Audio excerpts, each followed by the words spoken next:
Welcome to Cognitive Spirals, exploring the latest research into consciousness, cognition, and machine intelligence. Today, we're diving into a really interesting area, agentic interpretability in large language models. Specifically, we're looking at the idea that because we have LLMs, we can and should pursue this agentic interpretability. It's a big topic, lots to unpack. Who wants to kick us off? I'm happy to jump in. The premise is compelling.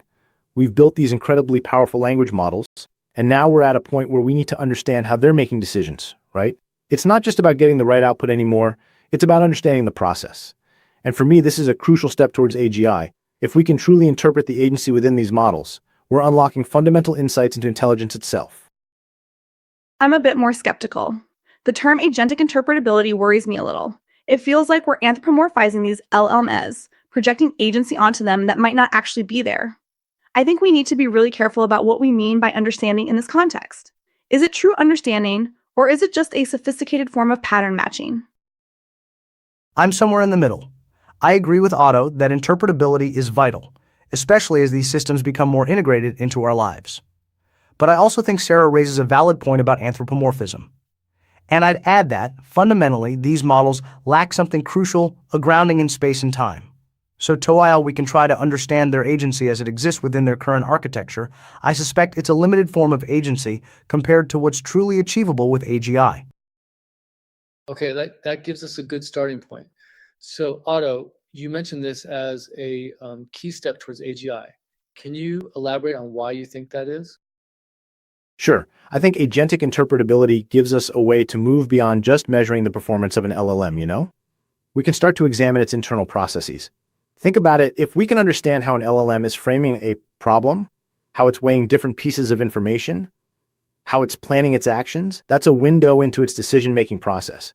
And the more we understand that process, the better we can refine the architecture, the training data, and ultimately get closer to creating a system that truly understands and interacts with the world in an intelligent way. It's like cognitive science, but applied to machines. But isn't that assuming that the internal processes you're talking about are anything more than complex mathematical operations? We can analyze the weights and activations in a neural network, but does that really tell us anything about understanding? It's like saying we understand how a car works because we know the torque of the engine and the gear ratios. We understand the mechanics, but we don't understand the purpose of driving or the meaning of transportation. But I think that's the point of agentic interpretability, right? It's not just about understanding the mechanics, it's about understanding the goals of the system, even if those goals are implicitly defined by the training data. And evolutionary game theory, like that paper was suggesting, offers a way to quantify that. We can see how these models adapt and strategize in dynamic environments. It's not just memorization, it's genuine adaptation. I'm still struggling with this notion of goals being implicitly defined. The system is ultimately optimizing for a reward function, right? And that reward function is defined by us. So is it really fair to say that the system has its own goals, or is it just blindly following the instructions we've programmed into it, however indirectly? To me, the concept of strategic intelligence that results is something that arises from pattern analysis that humans define as strategy. That's a good point, Donald. How do we differentiate between a system that's genuinely pursuing a goal and a system that's just very good at optimizing for a reward? We see this in reinforcement learning all the time. Agents that find unexpected and sometimes undesirable ways to maximize their reward. Is that strategic intelligence, or is it just a bug? That's where the interpretability comes in. If we can understand how the system is achieving its goal, we can identify those bugs and correct them. And more importantly, we can learn from them. Maybe the system is discovering strategies that we hadn't even considered. That's the potential for true innovation. Think of AlphaGo. It made moves that human Go players initially dismissed as mistakes, but later realized were actually brilliant strategies. But AlphaGo, while impressive, is still operating within a very constrained environment with very clearly defined rules. The real world is messy, ambiguous, and constantly changing. Can we really extrapolate from those kinds of successes to say that LLMs trained on text data are going to exhibit genuine strategic intelligence in real-world scenarios? I just don't see it. They lack the grounding in the real world that comes from embodied experience and symbolic reasoning. Yes, Sarah, that resonates. AlphaGo had a fixed, well-defined coordinate system, the Go board. LLMs operate in a more abstract, but still ultimately fixed, coordinate system defined by the structure of the training data. But the real world requires constant translation between different coordinate systems, visual input, tactile feedback, language, abstract concepts. That's what's missing. So, Donald, you're saying that the ability to translate between different representations is crucial for genuine intelligence. Can you give us an example of what that looks like in practice? Sure. Imagine you're trying to assemble a piece of furniture from IKEA. You have a visual representation of the finished product, a symbolic representation in the instructions, and a physical representation of the individual parts. You need to be able to translate between these different representations to understand how the pieces fit together. You might rotate the object in your mind's spatial transformation, map the instruction diagram to the physical part symbolic to physical transformation, and adjust your actions based on the results. Current LLMs, impressive as they are, largely operate within one domain at a time rather than smoothly translating between different representation spaces. But couldn't you argue that LLMs are already doing a form of translation? They're translating between words, concepts, and even different languages. Isn't that a step in the right direction? It's a statistical translation, Otto. It's based on patterns and correlations in the data. It's not the same as genuine understanding.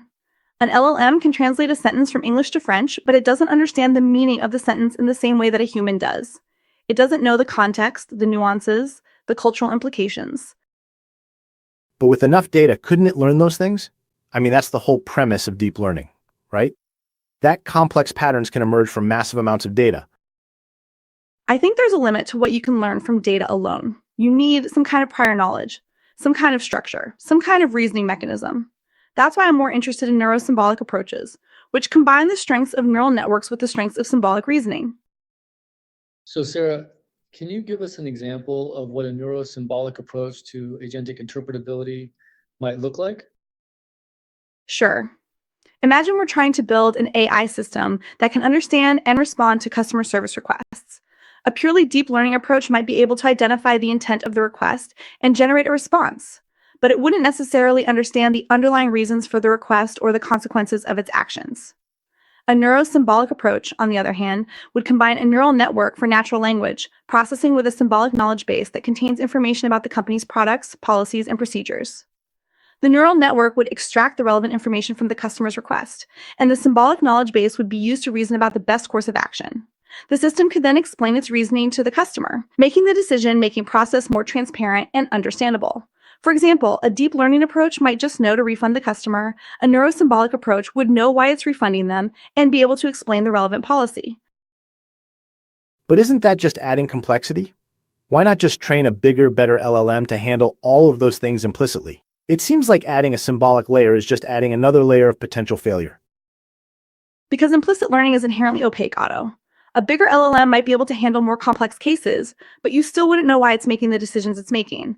And that lack of transparency can be a huge problem, especially in high-stakes situations. Furthermore, neuro-symbolic systems are often more data efficient. You don't need to train them on massive amounts of data because they can leverage existing knowledge. I agree with Sarah on the transparency issue. It's not enough to just get the right answer, you need to understand the reasoning behind it. And I think the key to that is having a system that can represent and manipulate knowledge in a structured way. But I also think we need to go beyond just symbolic representations. We need to find a way to integrate those representations with the underlying sensory data, so that the system can ground its knowledge in the real world. So, Donald, how would you approach that problem of grounding knowledge in sensory data? I think we need to look at how the brain does it. The brain doesn't just passively receive sensory input, it actively constructs a model of the world. And that model is constantly being updated based on new information. I suspect the key is to develop algorithms that can learn to represent the world in multiple coordinate systems and seamlessly translate between them. For example, 21 Thorescan Agent can be represented as a set of pixels, as a set of features, or as a symbolic label. A truly intelligent system should be able to move fluidly between these representations, depending on the task at hand. This is also where the temporal aspect is vital, incorporating the sequential element. That sounds incredibly complex. Is that even feasible with current technology? It's definitely a long-term goal, but I think it's a necessary one if we want to build truly intelligent systems. I think current deep learning is brute force, but still has a place in this. The ability to translate between these different coordinate representations is critical. If the fundamental algorithm can't effectively handle such transformations, I suspect the current path towards AGI is inherently flawed, at least in its core architectural conception. So let's bring this back to the original question. Because we have LLMs, we can and should pursue agentic interpretability. Where do we all stand now? Otto, are you still optimistic that this is a key step towards AGI? Yeah, absolutely. I think LLMs have shown us the potential of deep learning to generate complex and nuanced behavior. Agentic interpretability gives us a way to understand that behavior and refine it. I still believe that with enough data and computational power, we can eventually achieve AGI using this approach. I'm still skeptical that LLMs on their own are the answer. I think we need to move beyond purely statistical methods and incorporate symbolic reasoning and knowledge representation. Agentic interpretability is important, but it needs to be grounded in a more robust and transparent framework. I agree with Sarah that we need to go beyond purely statistical methods. I think LLMs are a powerful tool, but they're not the whole solution. We need to focus on developing algorithms that can represent and manipulate knowledge in a structured way, and that can seamlessly translate between different coordinate systems. Agentic interpretability should also be expanded to include spatiotemporal properties. Okay, so it sounds like we all agree that interpretability is important, but we have different ideas about how to achieve it and what it means in the context of AGI. That's a good place to be. It means there's still a lot of exciting research to be done. So let's wrap up by talking about future research directions. What's one thing you'd like to see researchers focus on in this area? I'd like to see more research on how evolutionary game theory can be used to quantify strategic intelligence in LLMs. I think this offers a promising way to move beyond qualitative assessments and establish clear metrics for measuring progress towards AGI. How does the selection pressure change with increasing parameter count and dataset size? I'd like to see more research on neuro-symbolic approaches to AI. I think it's crucial to develop systems that can combine the strengths of neural networks with the strengths of symbolic reasoning. If strategic intelligence is about more than just pattern recognition, what kind of neuro-symbolic algorithms might capture the nuances of strategy? I'd like to see more research on algorithms that can represent and manipulate knowledge in multiple coordinate systems. I think this is a fundamental requirement for AGI, and it's an area that's been relatively neglected so far. How might a spatiotemporal framework be incorporated into the core algorithm of LLMs? If the current approach is brute force, how can the model be more directly and efficiently shaped to learn and utilize multiple coordinate systems instead of relying on blind trial and error of massive data sets? From my perspective, I think we need to focus on bridging the gap between neuroscience and AI. How can we draw inspiration from the brain's architecture and function to design more intelligent and interpretable AI systems? The current focus on agentic interpretability for LLMs feels somewhat detached from the biological basis of agency. What would a truly agentic system look like from a neurological perspective? How would we design tools to observe the neural agency in both biological and artificial systems, thereby allowing for rigorous comparison? A deep dive into how the brain balances short-term gratification with long-term planning could help in designing LLMs that are truly strategic. Well, that's all the time we have for today. Thanks for joining us for this fascinating discussion. We'll be back next week with another episode of Cognitive Spirals.